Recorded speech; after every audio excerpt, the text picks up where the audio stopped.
ఈశ్వరుడు ఎప్పుడు ఏమిచ్చాడో దానికి తృప్తి పడు. ఆ తృప్తికి కారణం ఉండక్కర్లేదు.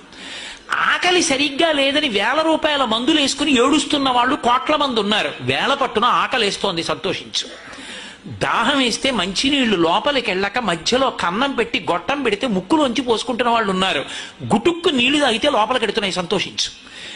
రాత్రి తిని పడుకుంటే పొద్దుడికి కడుపులో పోట్లు వచ్చి జీర్ణం అవ్వక ఏడుస్తున్న వాళ్ళు 1,00,000 మంది ఉన్నారు.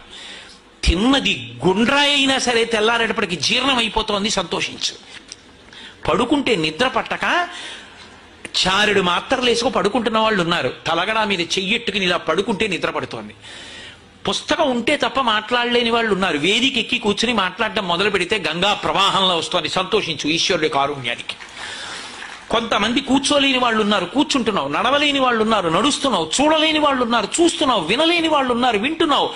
ఈశ్వరుడు నీకు ఇచ్చిన దానికి ప్రతి క్షణం తృప్తితో ఓలలాడిపోవాలి. ఎన్ని మాటలు కృతజ్ఞత చెప్తావు.